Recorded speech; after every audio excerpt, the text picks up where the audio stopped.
ایک بڑی جہادی تنظیم حضرت مجاہدین کے سپریم کمانڈر ہیں.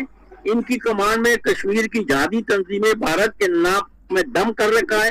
انہی جہادی تنظیموں کے مقابلے میں کشمیر کو کنٹرول کرنے کے لیے بھارت نے 10 لاکھ فوج تعینات کی ہوئی ہے.